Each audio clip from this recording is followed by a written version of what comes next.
Ambassador Chan, let's start with you, my fellow Singaporean. I'm so excited to see you. How can Southeast Asia navigate the many, many uncertainties, of course, that we are dealing with today, innumerable to count, but perhaps you can give us some insight. I believe that should be working. Do we have another mic that works? Thank you, Jon. Your Royal Highness, Sultan Nazari, on how ASEAN is going to navigate in this world, let me say that ASEAN has been preparing for a world of flux and change for some time. We live in a region where we get hit truly by the intense rivalry of the US-China relationship. We have seen, in fact, supply chains upended over COVID and over competition. We have been caught in the technology war, and now there is a tariff war. So ASEAN has been well prepared.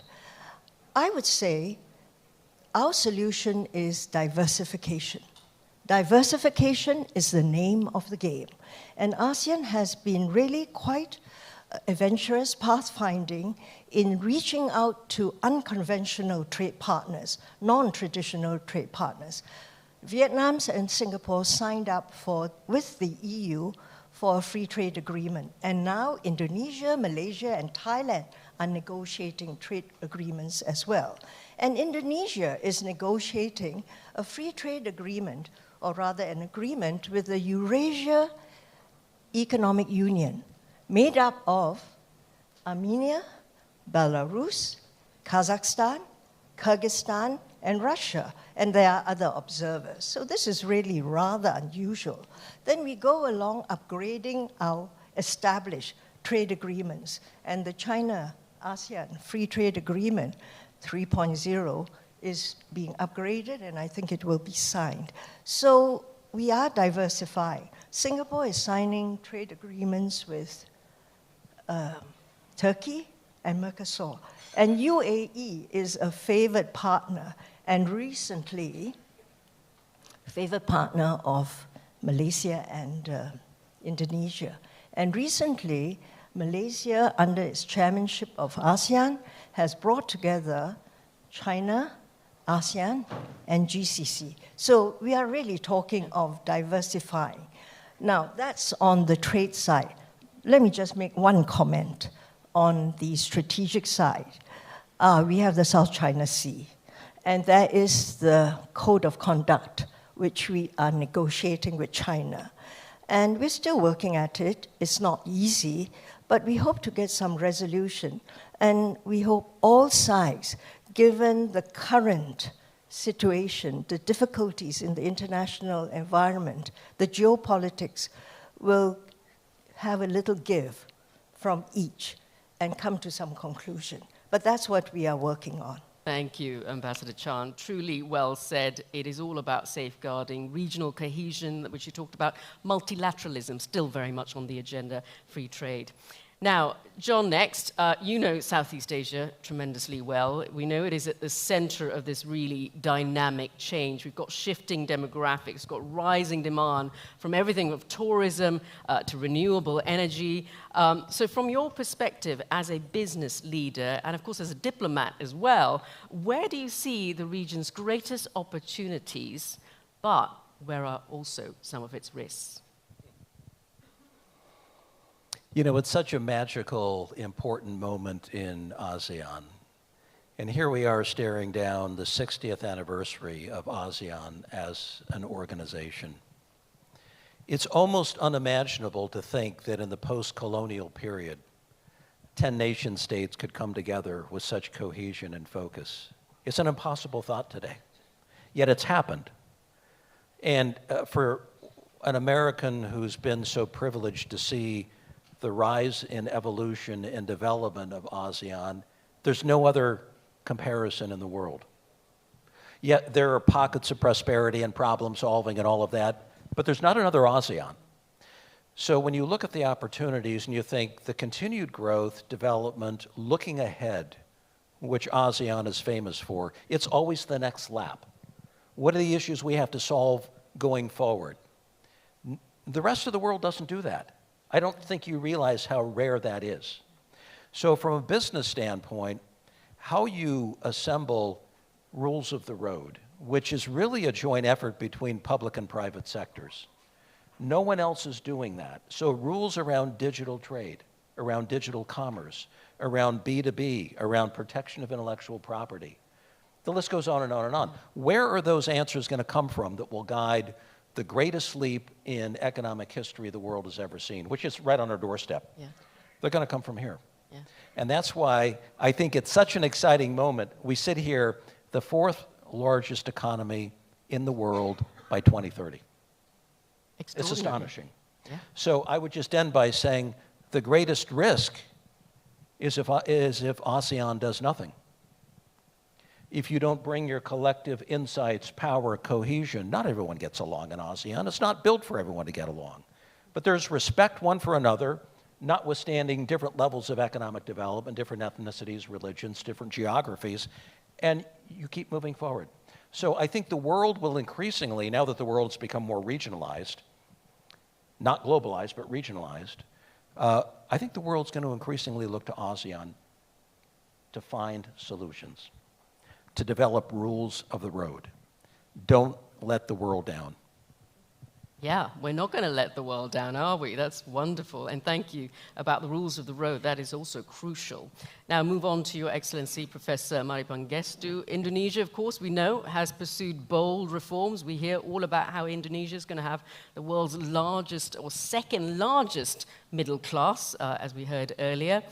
So how can ASEAN build on that huge momentum that, of course, Indonesia has made and compete more confidently on the global stage? His Royal Highness Sultan Nasrin, Excellencies, ladies and gentlemen, it's great for me to be on this panel this morning. To answer your question, Madam Moderator, I think Indonesia obviously is an important part of ASEAN, along, of course, with all the other trading partners. And I just wanted to respond by where you ended off. The greatest risk is if ASEAN does nothing. And I think this is really where Indonesia is also looking at ASEAN as part of the way we should be responding to this unprecedented external uncertainties and the breakdown of multilateralism that we are facing. So we talk a lot about ASEAN unity and ASEAN centrality. PM Anwar, my president Prabowo, since the beginning of the year, have been calling for this. So what does that mean? Centrality is not given. It has to be earned and exercised strategically. And I think we have seen a great progress, actually, in this year of Malaysia chairing the ASEAN Summit. I would just mention that from the beginning of the year, right after Liberation Day tariffs, April 2nd, April 10th, the ASEAN economic ministers actually met and came up with what I call a three-pronged strategy, which is very much endorsed by Indonesia and the other ASEAN partners. First, whether we like it or not, we have to deal with the US. And so we won't retaliate. We can't anyway. We would deal constructively, positively, but we must do it in a way which doesn't hurt our other trading partners, especially our own ASEAN partners. Within that short-term risk is also the danger of what we call the second-order effect of the reciprocal tariff, which is the trade diversion. As countries cannot export to the US, they will export elsewhere, including to ASEAN countries. So the surge of imports is not just from China, it will be also eventually coming from other countries as well. We need to manage that as well, hopefully in a way which is managing the tensions and so on. Second, reaffirm our commitment to the multilateral trading system and the WTO. And ASEAN economic ministers did that, as well as leaders in May also reaffirmed. Third one, which what you were saying, Ambassador Heng, Chee, diversification. Safeguard your domestic and regional resilience by strengthening ASEAN, but not just in words, but in action. I think PN Anwar and others, including the business sector, the ASEAN-BAC, said, okay, there's a lot of commitments already in ASEAN. It's more about implementation and getting it done and doing it in a way which really helps businesses to become ASEAN businesses, for the ASEAN businesses and for the foreign direct investment to take the opportunity. I think Sultan Nasrin mentioned there's risks, but there are opportunities. How do we take the opportunities in the relocation and the diversification of supply chain that's going to happen in response, that ASEAN is the main beneficiary? Yeah. And just to close, we have been doing work on this as the ASEAN Geoeconomics Task Force, being assigned by the ASEAN economic ministers, and we talk a lot to the private sector. And 60–70% of the private sector still sees ASEAN as the opportunity. But we need ASEAN to do their homework. Yeah. That was basically their message. And to do action, not just talk about it, but do and act and deliver. Yeah, and we're seeing a lot of action being taken already. It's going to come this weekend. Of course, it's already taking place, so thank you for that, Your Excellency. And it was very interesting what you said about trade diversion, moving the trade elsewhere, which ties in with what Ambassador Chan was saying a little bit earlier about unconventional trade partnerships. So I'm going to turn back to you, Ambassador Chan. We just have under 8 minutes left for this discussion. I'm learning so much, but I'll do very quick. Of course, Singapore often held up as a model of pragmatic governance. So what lessons can Singapore's experience perhaps be most relevant to strengthening ASEAN's institutions, given all the amount of uncertainty that's out there? Thank you. You know, we have only 8 minutes, but I really wanted to comment on centrality, but never mind. I'll put that aside. You know, I hesitate to make recommendations. Singapore's pragmatic governance was designed for Singapore's internal governance and foreign policy. There are 11 sovereigns in ASEAN now. And whether we can really transfer our experience to multilateral groupings, I'm more modest about that. But since you ask, let me say that I think Singapore believes that you must take the world as it is, not as you want it to be. Hard realism. But I believe that is also shared by many ASEAN member states. ASEAN is quite realistic, so let's tick off one box. We are a multiracial country, Singapore, multi-ethnic, Malays, Chinese, Indians, and we like to see growth, economic growth, that is inclusive. We believe that is the foundation of our growth, and we practice that. But inequality, inclusive growth, a matter which His Royal Highness mentioned so much in his opening speech, is a difficult thing to achieve because the goalpost keeps changing as you achieve growth. It goes further, and you've got to bring the others up. So with all the differences, we practice this in Singapore, and some of our lessons, I suppose, how we do that could be transferred to ASEAN writ large, you know. So that's one aspect. But I'd like to emphasize that for Singapore, leadership has been very important. A leadership with vision and a credible narrative. Because we say, if you don't tell your people where you want to go, how do they know where to follow you? So that's very important. The leadership and the vision. And this year, Malaysia, the chairmanship, has had vision and leadership. It's well articulated. I think it's a very good chairmanship. So we practice this. And finally, let me say, Singapore does not want to choose between great powers in this geopolitical game, geoeconomic game. We do not want to choose. ASEAN does not want to choose. We want to access the American market, the technology, and the investments. We also want to invest the Chinese market, the trade, the investments, and the, what was it, the third thing? investment market and technology, Chinese technology. Yes, of course. And really, the world benefits so much if we have both markets available. It's really optimizing our growth. Absolutely. Well said, well said. 5 minutes left, so we're going to have to make it quick for the next 2 questions. Jon, I'm going to start with you. Obviously, ASEAN having led in regional integration, that's what we've been hearing this morning. Drawing on your immense experience, how can deeper regional collaboration truly drive shared growth, the kind of inclusive growth that we're hoping to see at this summit?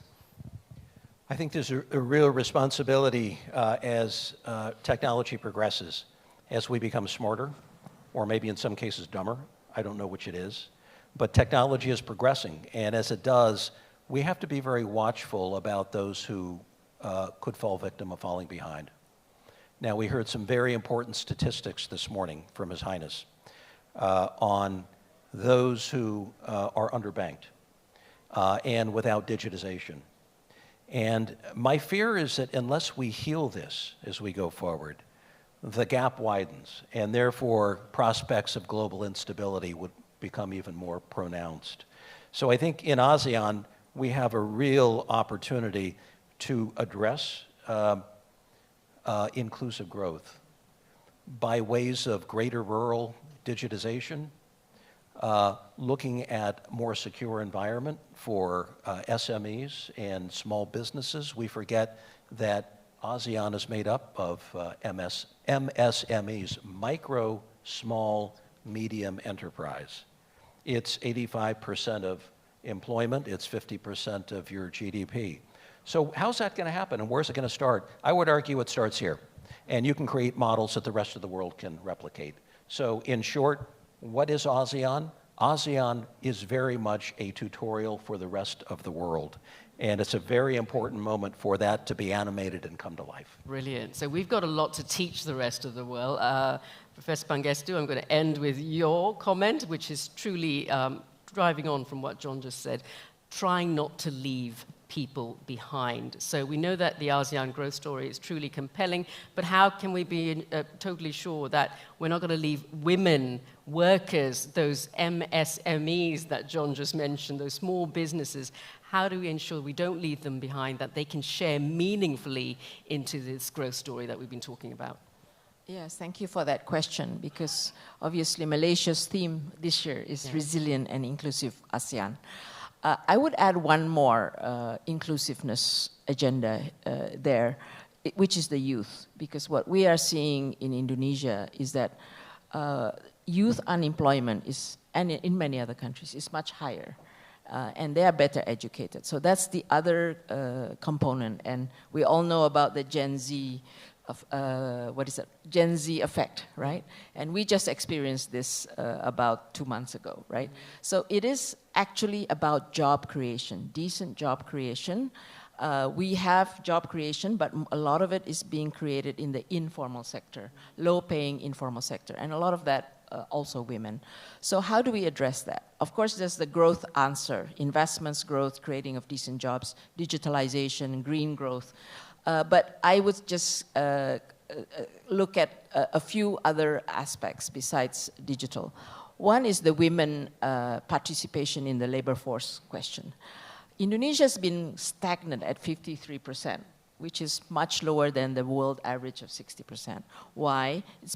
It's not, I think everybody knows the answer. Why? Women drop out of the workforce because they have to go back and take care of children, take care of elderly parents. So unless there is support mechanisms, structural reforms that take, what we call it the care economy, that allow women to go back to work, whether it's in the formal sector or in other sectors, right? And especially services. I would identify services sector as a sector, modern services sector, as a sector that is actually very fit for women participation. And then remove all the biases in the regulations that prevent women from either becoming entrepreneurs or in the workforce, right? Some examples are, if you want to get credit In Indonesia, fortunately, it's changed. You had to get permission from your husband, right? Something like that. You know, there are a lot of these archaic regulations that still exist. So the biases for women to have to go into business, asset ownership, property rights, these are all areas that need also to be addressed if we want to make sure inclusiveness. The final one would be, I think, the digital angle. I think we should be really, really concerned that the digital divide is going to be widening because of AI. And this is quite scary for many of us. And how do we address that? And women will be much more vulnerable to this than other groups. So I think this is a big area probably for ASEAN as well as for each country to address. Indeed, and perfect timing. We have 5 seconds to spare. So please, everyone, a big round of applause to Ambassador Chan, Jon Huntsman, Your Excellency, Mari Pangestu. What deep insights we've just had. And thank you all for being part of this very first conversation about the rise of ASEAN. It was lovely to see you all. Thank you. Thank you.